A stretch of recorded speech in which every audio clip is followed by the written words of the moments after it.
and thanks everybody for coming here today. So yeah, I'm a member of the IPM and Pollination Specialist team from Biobest Group, and I'm going to talk today about Duponchelia fovealis in the strawberries and how to enhance its scouting with a new tool we have at Biobest in our portfolio. So it's moving now. Okay. So most of you have already worked with Biobest, probably, or are still working with Biobest. But for the ones that don't know our company very well, I'm going to give a really brief introduction.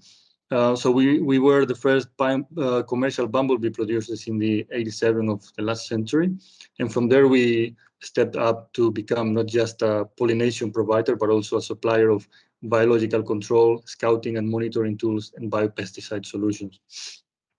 At Biobest, we always aim to have the best technical advice in the sector. And for that, we have been, for years, solution-driven and making tailor-made advice, because for us, two growers are not the same. Two growers don't have the same needs. So we cannot use just a standard strategy for everybody in a region with the same crop. We have to do it tailor-made, actually. And lately, we have taking our game to a new level, trying to get into new technologies that will help us have a more successful IPM performance, let's say. And as the real base of IPM is scouting, we are starting to use those new technologies in scouting. And the new tool I'm going to present to you today, it's actually about scouting. So scouting is essential for IPM success. That is clear. I mean, the years in which pest and disease control will be dealt with a calendar of chemical applications, those days are gone. So now we really need to use as many IPM types of solutions as we can. And for that, scouting is essential. In case of Lepidoptera pest like Duponchelia, we can monitor either for adults or for eggs, larvae, and pupae. For adults, we will do it in sticky traps and rolls, also in delta traps and water traps, which will have attractant pheromones inside, and also UV lamps. The thing about adults is that they mostly move at nighttime, and at nighttime, nobody's in the greenhouse. So we have to trust what we see in these three types of solutions. Okay, we have to trust that what we count in the delta trap is representative.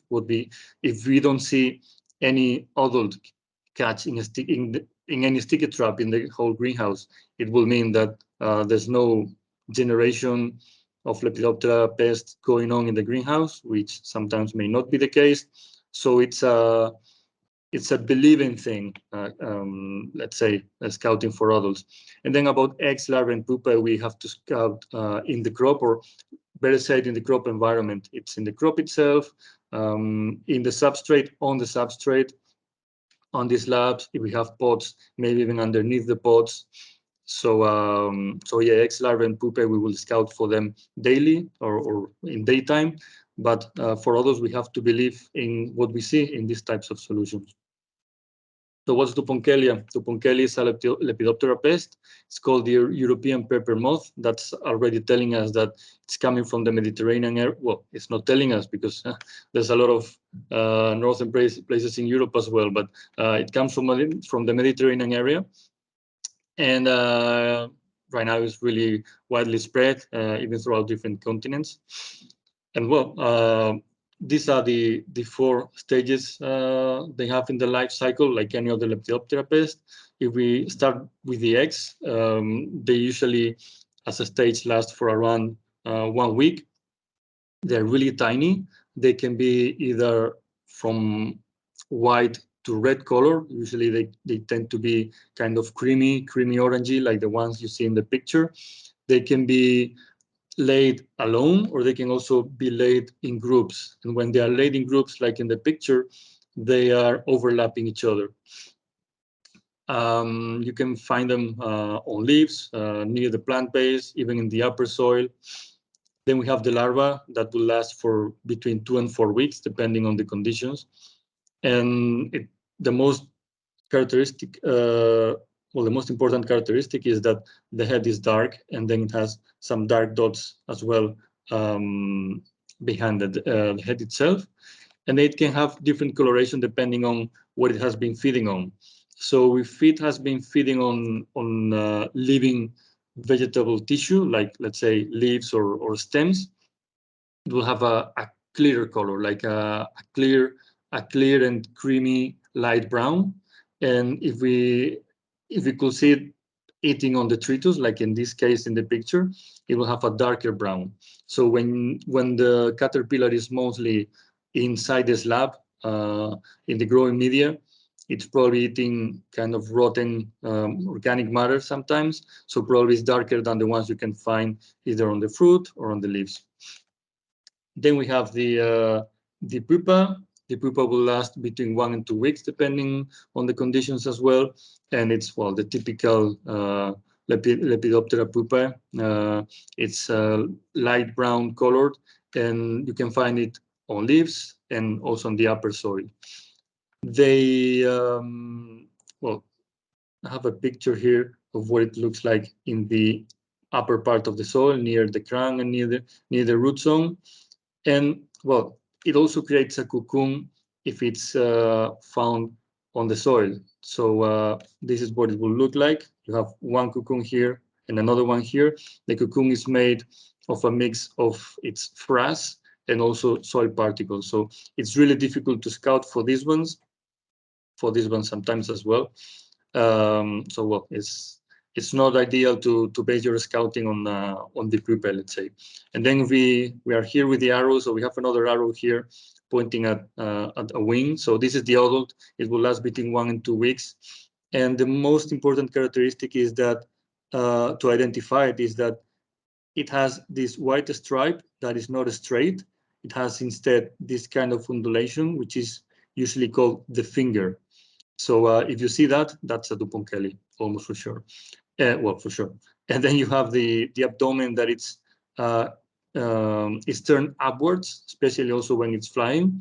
So those are the two main characteristics for telling apart an adult Duponchelia from other Lepidoptera adult. About the damages, well, on leaves it's clear. It pierces some holes. That means that it's less photosynthetic active tissue, and the plant gets weaker because in order to compensate, it has to generate new growth. It also creates entrance points for potential pathogens. And then we have as well on the fruits, it's eating fruits, it's defecating on fruits, so that is not commercial for sure. And it also it can be told apart a little bit from other Lepidoptera species because it also creates damage on the stems and even on the root zone. So in this case, this plant, I think it's a pepper plant, and look at all the damage that this tiny caterpillar has created on this stem. If it continues a little bit, probably that whole plant is gonna fall down. And also in the root zone, it does it creates a kind of a similar damage to fungus gnats, for instance, because you may not see them a lot because you are not scouting in the ground, but in reality they may be eating your roots. They may be creating a lot of entry points for root diseases, and we know that once a strawberry plant which is not resistant or which is not of a resistant variety to a certain soil disease, if that disease has an clear entry point to the plant, then that's a big issue. So in order to control, we have different potential practices. We need to have a hygiene protocol in place. We need to remove weeds and debris, that's for sure. Otherwise, Duponchelia has spots where to hide and also where to feed on and where to keep creating new generations. And we need also correct disinfections between different cycles. About the cultural practices, those will be things like having nets around ventilations, but that's a key. I mean, you even need it for smaller pests like thrips, for instance. So if you have a net against thrips, you have as well a net against Duponchelia. Things also like using drier substrates. Think, for instance, about not using peat alone. Use a mix between peat and perlite to decrease the level of humidity, and also to decrease the level of humidity, which is really liked by Duponchelia. You can have your people removing all dying leaves, but it's usually too expensive, but that's a good way how to aerate the whole crop atmosphere, crop environment, and having a less moist environment. But as I said, it's probably too expensive. Then we have, of course, biopesticides and conventional pesticides. When we think about biopesticides, it's mainly BT, different strains, and as well some extracts. Trapping, well, you use the trapping for scouting, but everything you catch on traps, it's already dead adults that are not going to contribute to building up future generations in your crop. And then we have biological control. In this case, it will be a theta, well, Dalotia coriaria or a theta system, Stratula labs, Estimitus, or Hypoaspis system, and Steinernema 𝐏𝐀𝐓𝐒 or 𝐏𝐏𝐶𝐏 system. So it's a staphylinid.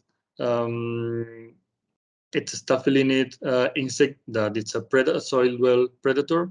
This is a mite that is also a soil dwell predator, and then we have an entomopathogenic nematode, which acts on pupae. So for these solutions, timing is key. Well, this is an ugly table. Don't look at the numbers. Just put the numbers over there so you can compare these numbers to development times of other Lepidopteras. You will see that Duponchelia is a quite fast one.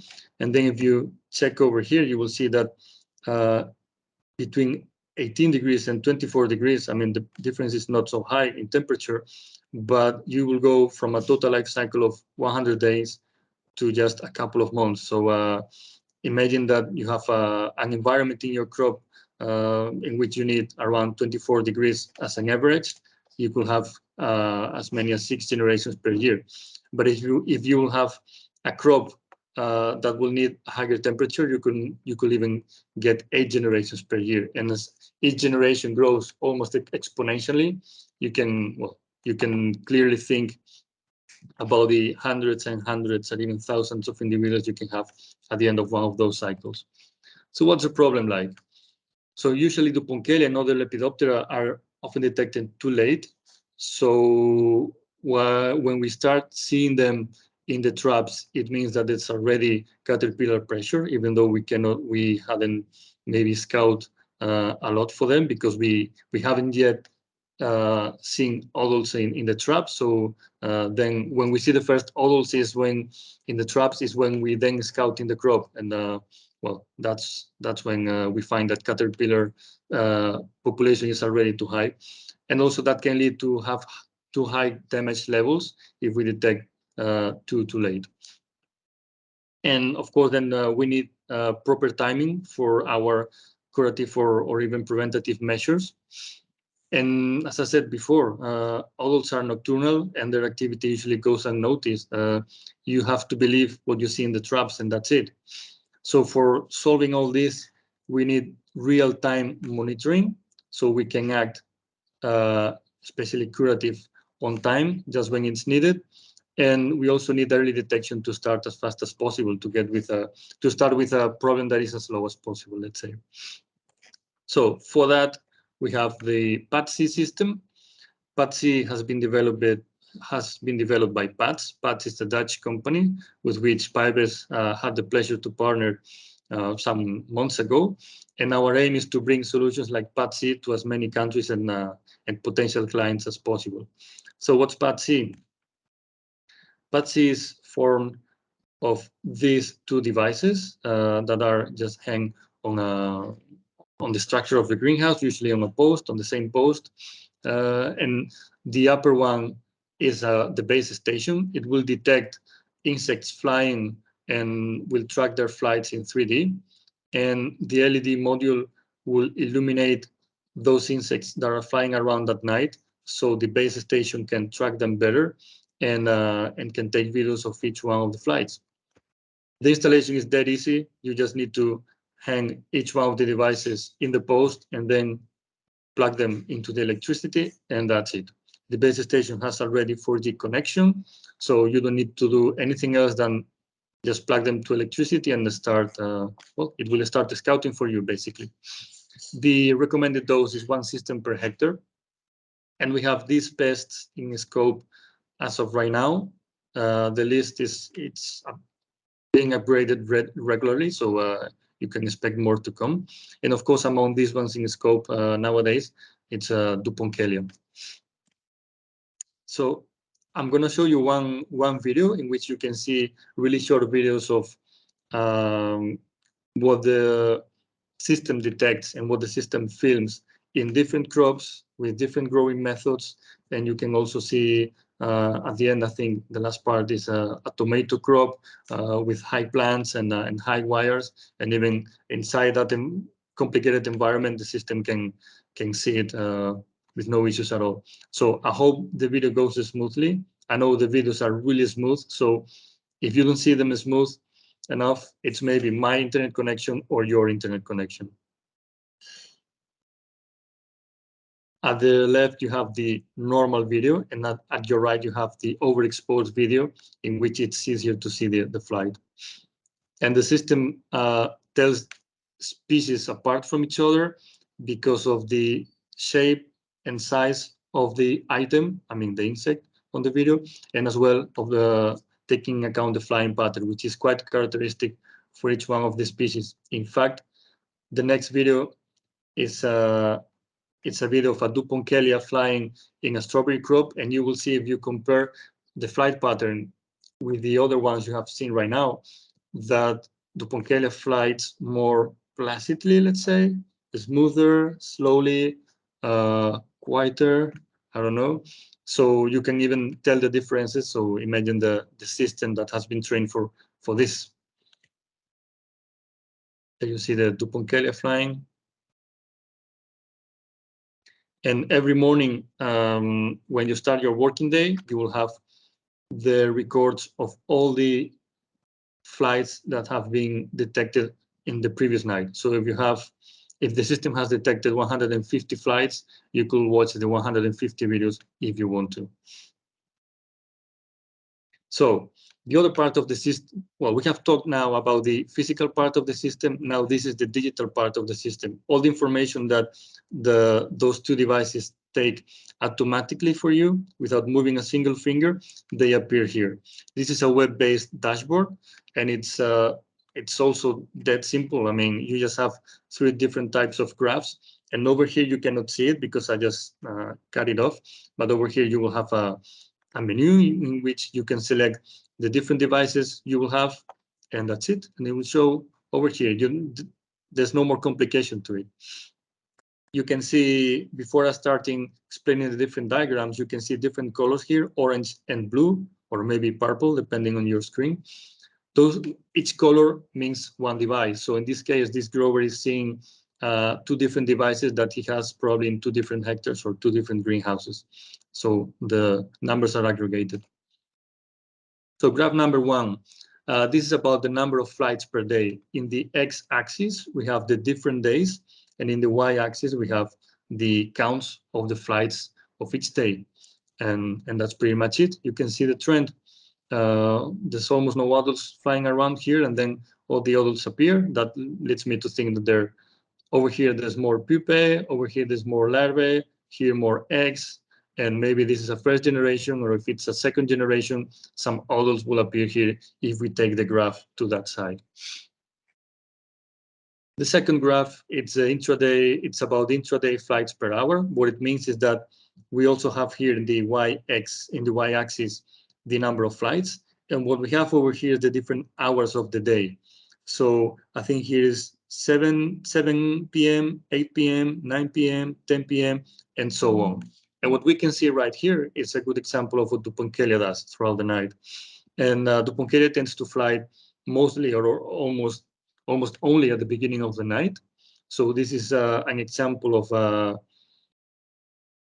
what happens when the population is quite low, because the population behaves like it should be, let's say, as a standard. But then what it does when there's a big population is that and well, this is done by all the Lepidoptera, not only about Duponchelia, and is that they spread their flights throughout the whole night. So we can see that showing in this graph. In this graph, we have more or less the same, but with different days. All these are different days, and these are the hours. So we see the same, but here with a lot of days put in the same graph. So what I was telling you now is that at the beginning of, well, when a population is quite low, or it's in okay numbers still, almost all the others are going to fly at the beginning of the night. So like here, right? This leads me to think that during these days, the population was still in okay numbers. But when I see this huge spot almost occupying the whole night, it means that there was a huge amount of flights throughout the whole night. That means that the population has gone really spiking. So if I want to translate this to this graph right here, I will say that this part is probably around here, and this part, these days will be around here, more or less. So going more into depth into each graph, this is graph number 1, and you can see that it's really easy to see the different trends. This is adult flights, and you see a first generation there, second generation there, and probably here it's building up a big third generation that is going to appear later. Probably here there was a good treatment against adults because it was a really sudden stop on flights, and then you cannot see almost anything. But then, of course, these adults that were not killed before, they were generating eggs, larvae, and pupae that then were becoming adults for the next generation to appear. Well, I will go back because I would like to tell you an anecdote from the demo trials Patsy was having in the Netherlands, and it's actually about Duponchelia. That's what I'm telling you today. There was a strawberry grower with Duponchelia issues every year, and when the demo trial was going on, he called Patsy just to say that, well, the system is not working. And well, why was the system not working? Because he said that the system was recording flights, it was recording numbers, he could see the graph, but he could not see any single adult in any single of his delta traps or even yellow traps. So at the end, what we could see in the device was the first generation. Let's imagine that it's this one, that he could not see in any of his traps in the greenhouse. For him, if he will have the PAT system going on, he will be blind. He will think that he had no Lepidoptera or no Duponchelia, at least in his greenhouse. But in reality, what he saw in his delta traps was just the second generation. So if he could be able to act over here, acting in the first generation that you cannot see in the delta traps or in the yellow traps, then you are going to prevent the second generation to be higher. So this is the second type of graphs, is the graph with the activity throughout the day in the different hours. And this is what I said before. This is a low population. You see, this is a what usually happens. It's like Duponchelia flights between 8 and 10, more or less, usually around between 8 and 10, yes, but around 9 it flies the most. So let's say that you have this low population and you want to attack adults with let's say with a hard chemical or with a low volume treatment. Well, you will time your treatment for 9 o'clock. That's it. That's simple. You have almost no activity or no activity at all throughout the rest of the night. So there's no point on trying to go for adults during the daytime or during all the times of the night. Just do it at this time because it's when they are mostly active, and when they, if it's a contact product, let's say, it's going to be easier for it to touch the insect. What happens when the population is too high? This is what happens. When are you going to time your adult treatment over here? At 8, at 9, at 10, at 11, the following day. So it's also crucial to have a low population because of this. You can time your applications against adults way better. So here the activity, it's still low at the end of the night, but you see how it got spread throughout the whole night. So what are the advantages of the Patsy system? Well, you have all the information is gathered automatically, and you have it anywhere at any time on the internet. So it's easily accessible, and you don't need any personnel going around your greenhouse with a notebook taking counts of each one of the traps and then putting that in an Excel sheet and get it sent to you. So it's all automatically done. You can have your people doing other more important tasks. You can really act really fast or as early as possible because you detect really the first flights, even generations that could not be detected with other types of trapping. And you can continuously track the how the population is developing. So therefore you get trends, and with those trends you can learn more about how the insect is behaving and how its life cycle develops throughout the whole cycle, and depending on the conditions you have in each part of the cycle in your greenhouse. And all that gives you opportunities for predictions in the future. Let's say that you have been using the system for 1 or 2 years, and the same trend repeats year after year. Well, the third year, you will know what to do preventatively before anything happens. And as I said before, you can save on labor and administration because the system is automatic, and you can have your people doing other tasks. So how does it look like in a pest control strategy? So ideally, you will have the Patsy system working from the very beginning, even if there's no crop yet in the greenhouse. Then when you receive the plants, you will use hypoaspis and 𝐏𝐻𝐒 in the soil to try to get rid of any pupae or even larvae that can come with the substrate or any type of growing media you have. You can do it either before or after the first hard irrigations, let's say, because 𝐏𝐻𝐒, especially when it feels that it's getting damp, it goes up and up and up and ends up being at the very top of the soil, and it doesn't go down again until the all that water goes away and the soil gets again in good conditions for it. So a little bit the same with hypoaspis. So it really doesn't matter too much when you do it, if after or before the first hard irrigations. And with those irrigations, you can also release some 𝐏𝐻𝐿-𝐴, which is a nematode in the soil. So you can get rid of some pupae and also some larvae that are going to come with the substrate. And they're not going to affect hypoaspis or 𝐏𝐻𝐒 because, as I said before, hypoaspis and 𝐏𝐻𝐒 are going to run away from all that water. And when the soil gets again in good conditions, let's say that the 𝐏𝐻𝐿-𝐴 are not so mobile anymore. So maybe the larval stage of 𝐏𝐻𝐒 can suffer a little bit, but not the whole population. So you shouldn't have any problems. Then your moth is going to appear. For sure, it's going to appear. And then you can time your BT applications based on the data you see on the graphs I showed before. And in the meantime, you can time your 𝐏𝐻𝐿-𝐴 applications when you think they're pupae, or when the pupae, when most of the generation is in pupae form, let's say. How will that look like in a graph like this? So first generation, second generation. Let's say that we have here adults during 10 days, then a short oviposition period of 5 days, 7 days usually.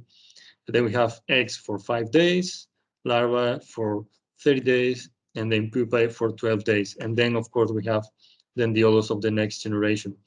What will we do? We will be timing the BT applications for when we think the youngest larvae are going to be active. Let's say larvae between 1 and 5 or 6 days of life. That will be around here, more or less. And so I will time over there like 2, 3, even 4 BT applications, depending on the length of that period for you. Because, well, if it's cooler, of course, all these periods get a little bit longer, let's say. But as well, we have as well the pupae, and we can act on pupae, and we can do it with nematodes application. Something I always see when growers try to use nematodes against moths is that they are counting on delta traps or even sticky traps. And when they see numbers going up, they're like, oh my God, I have a lot of flights, so I have to order my nematodes. So they start, when they're solos, they start to use BT, which is not totally bad, because if this period is quite large, you can also tackle a little bit, some of the first larvae. But anyway, it's better to do it a little bit afterwards when the eggs are hatched, of course. But they also time the nematode applications here, because they just see a lot of moths. But yeah, you're seeing a lot of adults, but you're not seeing the pupae. The pupae are long gone. If you're seeing adults, those adults have been pupae before. So that's in this way, if we are using the PAT system, we have the adults, and then we can start counting. And then when we think that most of the pupae are going to be in the soil, then we use the nematodes. That only at that moment, because if we use nematodes when there's a lot of adults going on, I mean, then we're just wasting our money. So what's the take-home message?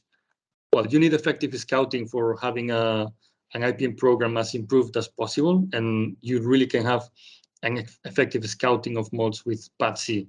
It allows you to have an early detection, then your applications can be done as early as possible. So then you cannot be more effective than that. So even with biopesticides, you can have a really high effectiveness. And then as it's showing trends, as we saw in the graphs, you can either go preventative in a more comfortable way, because you just have seen what has happened in the past, maybe in a previous year, so you can think what's going to happen before it happens during this year. And then, of course, the curative approach, because you are seeing what's going on real time, so you can time your applications way better, as we just shown now in the diagram. And last but not least, you can have a long-term residue-free strategy, which is something we all, and also the consumers, will like. So thank you very much for your attention. If you have any further comment, you can write to this email right here, or you can even contact your local Biobest advisor.